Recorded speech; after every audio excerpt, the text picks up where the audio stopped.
Hello नमस्कार सभी पशुपालक और वेटनेरियंस को। तो आज के इस वीडियो में बात करने वाले हैं, हमारे जैसे एक सब्सक्राइबर भाई ने कमेंट किया था कि सर हमारी जो फर्स्ट टाइमर हीपर जो है जोटी जो है वह हीट में नहीं आती, क्या करें। देखिए इसके लिए मैंने एक वीडियो बना रखा है कि पशु का बार बार रिपीट होना, पशु के बच्चेदानी का छोटा होना, एआई करवाने के बाद भी पशु का न ठहरना या फिर पशु का हीट में ही नहीं आना, इस पर मैंने एक कंप्लीट वीडियो बना रखा है, लेकिन उसमें कुछ ज़्यादा टॉपिक मिला रखे। तो आज के इस टॉपिक में हम केवल बात करेंगे कि पशु को हीट में कैसे लाएं, यानी कि उसको देखिए हीट में लाने के लिए मैं आपको बताऊं तो सबसे पहले अगर घरेलू उपाय की बात करें तो पशु मालिक को अपने जो फर्स्ट टाइमर हीपर जो है उसको आपको अनाज के तौर पर आप गेहूँ या फिर मक्का आप उसको सुबह शाम बांटे में दे सकते हैं। देखिए गेहूँ और मक्का जो है आपको अंकुरित अगर होगा तो वह उसके बच्चेदानी के लिए भी सही रहेगा। अगर बच्चेदानी उसकी विकसित रहेगी, सर्विक्स या फिर गर्भाशय उसका विकसित रहेगा तो उसका जो है हीट में आना संभव है। और अगर पशु की बच्चेदानी कमज़ोर रहेगी और वहाँ यदि हीट में आ जाएगा तो उसका ठहरना असंभव है। ठीक है, यदि आप उसका प्रॉपर ध्यान रखेंगे, उसकी सर्विक्स का ध्यान रखेंगे, उसके खान पान का ध्यान रखेंगे, प्रॉपर डीवर्मिंग या पेट के कीड़े की दवा देंगे तो उससे क्या है कि पशु को जो खाएगा वो उसके अंग लगेगा। और ऐसे में क्या है कि जो भी आप मिनरल मिक्सर या फिर अनाज दे रहे हैं वह उसके शरीर को लगेगा और वह उसकी बच्चेदानी भी विकसित होगी और पशु हीट में आ जाएगा। लेकिन कई सारे पशु मालिक जो हमारे ऐसे भी है जिन्होंने मेरे को कमेंट किया था, पर्सनली कमेंट किया था कि सर ये सब ट्रीटमेंट देने के बाद भी जो है पशु हीट में नहीं आता, आप मेडिकल ट्रीटमेंट बताएं। तो हम बात करेंगे जो हमारा मेडिकल ट्रीटमेंट है इसके तौर पर हमें पशु को क्या देना है। देखिए सबसे पहले मैं बात करूं तो आप जो है अगर घरेलू ये जो अंकुरित अनाज देने के बाद यदि पशु हीट में नहीं आ रहा है तो आप मेडिकल स्टोर से एक टेबलेट ला सकते हैं जिसका नाम होता है ओविलेंटा किट करके एक टेबलेट आती है, जिसमें टोटल जो 5 स्ट्रिप आती है और एक स्ट्रिप में 3 टेबलेट रहती है। ऐसे में आपको 2 टेबलेट जो आपको ये साइड वाली दिख रही है वह आपको देनी है एक साथ, है ना। जो बीच वाली है वो आप 10 मिनट बाद देंगे, एक स्ट्रिप कंप्लीट। उसके बाद ऐसे ही नेक्स्ट डे आप दूसरी स्ट्रिप लेंगे। ऐसे ही आप ये जो 5 दिन की टोटल कोर्स रहता है, 5 दिन आप एक टाइम आप इसे ओविलेंटा किट जो है दे सकते हैं। ऐसे में 10 से 12 दिन के भीतर आपका पशु हीट में आ जाएगा और आप उसको एआई या नेचुरल करवा के गर्भाधान करवा सकते हैं।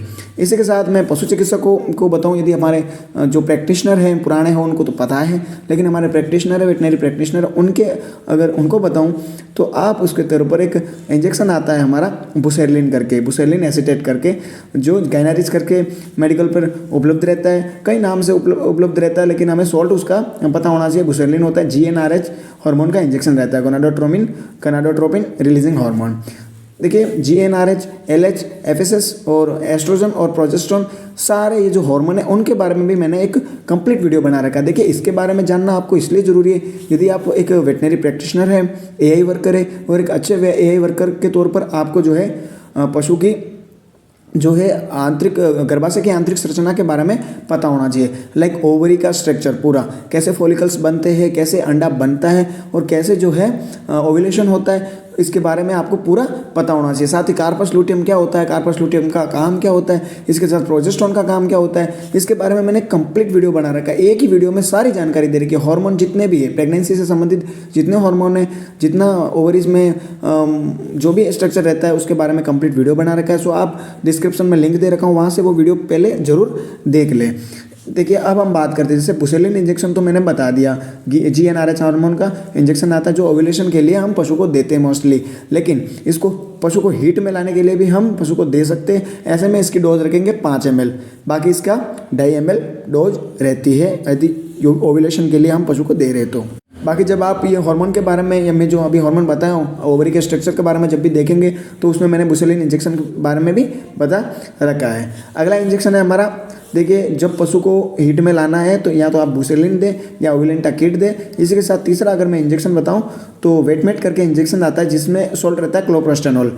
वह इंजेक्शन आप 2 ml आप पशु को इंट्रामस्कुलर रूट से दे सकते हैं। इसी के साथ इंजेक्शन आता है अपना ल्यूटिलाइज करके, जिसमें सॉल्ट रहता है डिनोप्रोस्ट ट्राइमेथोमाइन, जिसकी डोज हम पशु में रखेंगे 5 ml। देखिए ये सारे इंजेक्शन है, हार्मोनल इंजेक्शन है, जिसका उपयोग जो है आपको पशु चिकित्सक के देखरेख में करना है, या फिर आप स्वयं करते हैं तो एक पशु चिकित्सक से जरूर जान ले इसके बारे में अच्छे से, या फिर अपने जो पशु की कंडीशन है वह भी एक बार जरूर जान ले। यदि आप प्रैक्टिशनर है तो प्रैक्टिशनर फर्स्ट बार यूज कर रहे हैं तो पशु के किसी भी प्रकार के हार्मोनल इंजेक्शन का उपयोग न करें। बाकी सारे इंजेक्शन के बारे में मैंने डिटेल से जानकारी दे रखी है, किस प्रकार के रोगी पशु को ये इंजेक्शन नहीं देने चाहिए हार्मोनल इंजेक्शन, इसके बारे में मैंने बता रखा है। सो आप डिटेल से जानकारी मेरे चैनल के माध्यम से ले सकते हैं।